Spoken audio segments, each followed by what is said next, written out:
And then we get into verses 9 through 10. It talks about the modesty, women being of modesty, self-control, and good works. Women should adorn themselves in modest clothing with decency and self-control. And by the way, this isn't something that's just random. Paul's just not going, you know what am I going to talk about today? Jonathan might have been there. Jonathan's like, you know what? Let's talk about this. Yeah, that sounds like a great subject. Let's talk about that. Again, what we need to understand is culturally, the women were being attacked. Your identity in your heavenly Father was being attacked. They were coming after you relentlessly.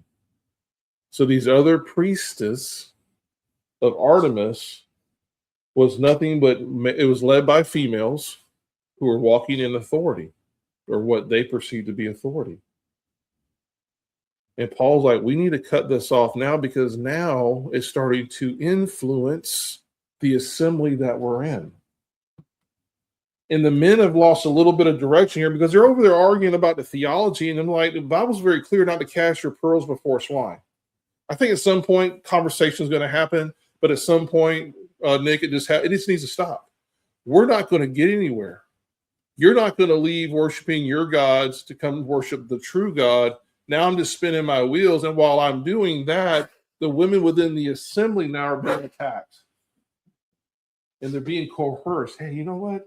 Wouldn't you like to have some authority? Wouldn't you like to be a priestess? Oh, by the way, you're kind of wealthy too, and we could really use your money. All the while the men are being distracted over here, Paul said, hey, how about this? Let's get back to some basics here. Let's go back to some prayer. Let's do that. So let's continue.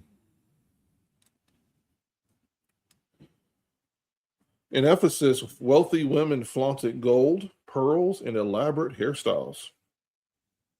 Artemis festivals encouraged public display and sensuality. Female religious leaders use clothing to signal status. That's kind of like something new. Think of the Kardashians and all the people who are out there that really don't serve society at all in any good way, except that their image is used to influence who? All the young ladies. Oh, did you see the news thing Chloe was wearing? Oh, did you see so-and-so? It's like this. It's a distraction. Because now I'm caught up in somebody else's fake life that absolutely has no kingdom, nothing in it. Matter of fact, it's the very opposite. All of that is drawing you away from the kingdom. You know, we were talking about this before we come on air, it's a little disappointing how much blending has been going on in the church. And this isn't a knock on the church and every church out there and all this stuff. But it's a little disturbing. Actually, I would say for me, it's a lot disturbing. Because we were even talking about Christian radio. And I don't listen to Christian radio no more, because Christian radio, we're listening to, I won't say their names, it might get copyright or whatever hit. But anyway, you name it, if it's probably in your area. They're doing reviews of The Bachelor and The Bachelorette. I'm going, why on a Christian station are we, and they're having a full-blown breakdown of they're not even like bringing up the fact that they're doing bad things, immoral things on these shows. Oh, so and so. Oh, I bet so. I bet he's saving the rose for blah blah blah. And I'm not going. I didn't come here to your station to hear about the world. I came here because I want to hear some good music, hopefully. Yeah, give or take, depending on who's playing.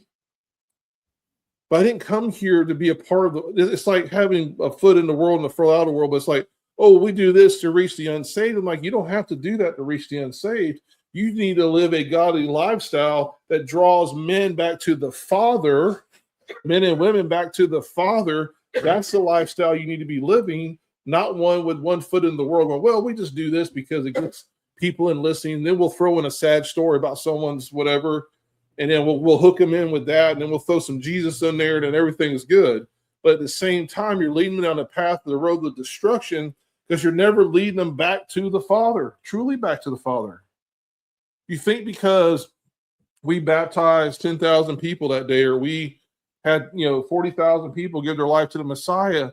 That's fantastic. I'm not taking anything away from that. But what was the follow up to all those people? Hey, you said the prayer. I just go to church and get with a Bible study group, and those are good. Don't get me wrong; those are good. Getting involved, getting part of community.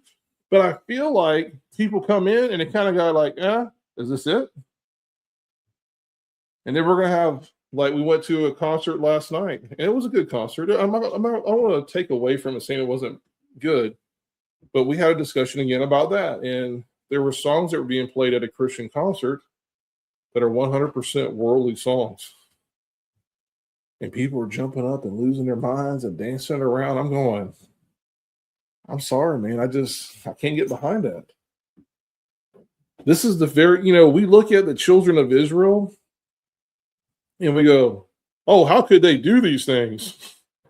How could they worship other gods? How could they have idols with them today? How could Jacob's people, chapter 35, God's like, hey, by the way, Jacob, you people need to kind of clean up the camp a little bit before you make the altar and you come before me. They need to take their earrings out. They need to take all their idols and they need to get rid of them. Jacob's obedient. He does exactly that. And the people are obedient and do exactly that, right? But what's funny is the hypocrisy in our walk, or in the Christian walk, is we'll say we're not those people, but then we're fully blown. We're fully into the world. We're fully there. And we'll mix the profane with the holy. And I'm sorry, but at a Christian concert, I don't want to hear the songs that were being played last night. I don't want to hear that. I didn't come there for that. There's a time and place where we need to separate we're in the world, but we're not of the world. And there comes a time and place where, when I'm in the workplace, I'm in the world, typically. Wherever I'm at, if I'm out shopping somewhere, I'm in the world. But when I go to a place it's supposed to be a place of worship, a place of, fellowship, a place of doing things, I don't want to hear these other songs. Because and then we look at them and go, wow, they were so bad. And I'm like, maybe that's where we need to look at ourselves. Because we're worshiping other things, or we're caught up in other things. And you see how easy that was? So we can't really knock them as much. We need to look at ourselves.